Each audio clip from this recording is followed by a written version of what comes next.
Selamat pagi, salam Merdeka Belajar. Menyebarkan semangat memahami Merdeka Belajar demi pendidikan yang membahagiakan. Bersama saya, Igede Aris Pidrawan. Ada beragam tujuan yang dapat kita petik pada saat memahami Merdeka Belajar.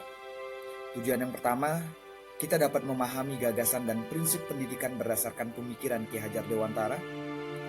Yang kedua, kita dapat mendapat pemahaman tentang upaya memfasilitasi murid agar tumbuh sesuai dengan kodratnya.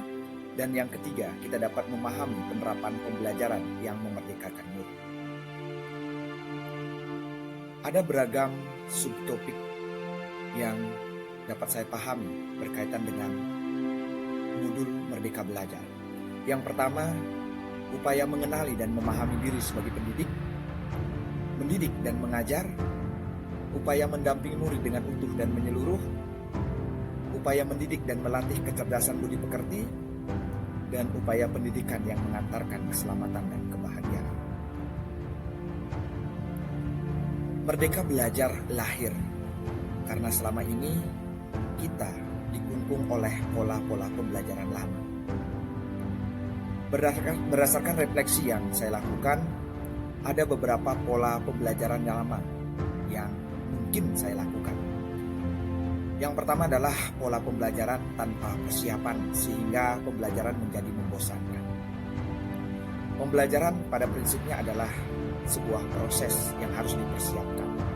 Oleh karena itulah dalam proses penyiapan itu harus dianalisis tentang strategi pendekatan termasuk juga basis-basis pembelajaran yang relevan sesuai dengan potensi dan lingkungan siswa. Tetapi selama ini pembelajaran cenderung tidak dipersiapkan dengan baik sehingga pada saat di kelas pembelajaran menjadi membosankan. Kemudian yang kedua adalah proses pembelajaran di mana guru menempatkan dirinya sebagai sosok yang galak dan pemarah. Guru yang galak dan pemarah adalah sosok guru yang tidak diidamkan di kelas. Karena ini berdampak pada situasi kelas. Siswa menjadi tidak nyaman, yang pada akhirnya proses pembelajaran menjadi tidak kondusif. Berikutnya adalah pembelajaran yang berbasis hukuman. Mungkin ada sebuah prinsip yang menyatakan ketika siswa dihukum, maka siswa itu akan memperbaiki sikapnya. Tetapi perlu kita pikirkan apa yang terjadi ketika melalui hukuman-hukuman itu, siswa mengalami ketidaknyamanan. Kemudian siswa merasa tertekan psikologinya, yang pada akhirnya berdampak pada proses pembelajaran di masa depan. Yang terakhir adalah pembelajaran untuk mempermalukan siswa. Ada kalanya siswa-siswa tertentu perlu diperbaiki sikapnya, perlu dituntun perilakunya. Tetapi upaya-upaya kita untuk mempermalukan siswa itu dengan harapan agar dia mengalami perubahan sikap justru akan berdampak pada sikapnya di masa depan nanti. Sehingga pola-pola ini justru akan memperburuk proses pembelajaran. Dan diyakini bahwa pola-pola pembelajaran lama inilah yang memberikan efek buruk bagi peningkatan kualitas pendidikan yang ada di Indonesia. Tidak bisa dipungkiri bahwa di dunia, bahkan di Asia Tenggara, kualitas pendidikan kita masih dipertanyakan. Oleh karena itulah, sebagai refleksi, maka pola-pola pembelajaran lama harus kita benahi. Dan Merdeka Belajar adalah salah satu kunci pembenahannya. Dalam proses pembelajaran, penekanan pembelajaran kita harus disesuaikan dengan kodrat keadaan siswa yang terbagi atas kodrat alam dan kodrat zaman. Kodrat alam berkaitan dengan sifat dan bentuk lingkungan di mana siswa berada. Sedangkan kodrat zaman berkaitan dengan isi dan irama, yakni disesuaikan dengan zaman anak tersebut berkembang. Tidak ada individu yang sama dan zaman selalu bergerak dinamis. Oleh karena itulah, setiap proses pembelajaran yang kita ajarkan di kelas, maka seyogianya didasarkan pada sifat dan bentuk lingkungannya, di mana pada saat itu kita berada, bagaimana keadaan sosialnya. Maka pendekatan-pendekatan yang kita ajarkan harus disesuaikan dengan kondisi-kondisi itu. Demikian pula untuk zaman atau kodrat zaman. Setiap proses pembelajaran yang kita laksanakan harus disesuaikan dengan zamannya pada saat itu. Kita tidak bisa melakukan pemaksaan-pemaksaan dan keyakinan. Misalnya pada zaman kita 20-30 tahun yang lalu, maka inilah yang tepat, bukan demikian. Proses pembelajaran harus disesuaikan dengan zamannya pada saat ini. Dan niscaya ketika proses pembelajaran kita sesuaikan dengan kodrat keadaan, maka pembelajaran bermakna akan lahir.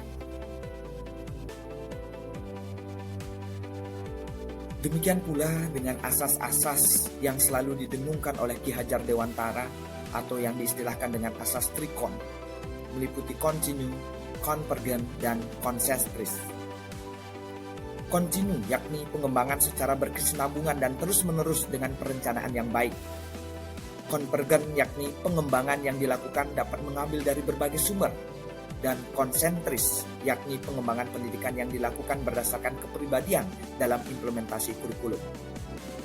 Itu artinya dalam proses pembelajaran, pendekatan-pendekatan yang kita berikan untuk memajukan siswa sesuai dengan potensi siswa yang dimiliki harus dilaksanakan secara berkesinambungan. Harus dilaksanakan secara terus-menerus dengan perencanaan yang baik.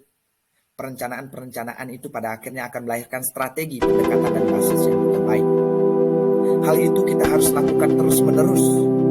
Tidak hanya didasarkan pada kondisi tertentu saja, tidak didasarkan pada perasaan kita pada saat itu saja, tetapi dilaksanakan secara konsisten. Pengembangan-pengembangan yang kita lakukan harus kita lakukan didasarkan pada berbagai sumber. Ilmu pengetahuan terus berkembang, maka kita tidak bisa mengandalkan satu buku, kita tidak bisa mengandalkan satu sumber. Rangkuman atas beragam sumber akan melahirkan proses pembelajaran yang benar-benar kuat, benar-benar bermakna. Kita akan memberikan beragam sudut pandang kepada siswa. Kita akan memberikan beragam pilihan pengetahuan kepada siswa, yang pada akhirnya siswa akan bisa yang terakhir adalah konsentris. Apa yang kita ajarkan di kelas, pengembangan pendidikan yang kita ajarkan di kelas harus didasarkan pada kepribadian. Oleh karena itulah kementerian pendidikan selalu menunjukkan apa yang disebut sebagai penguatan program belajar Pancasila, karena Pancasila sesungguhnya adalah prinsip kepribadian.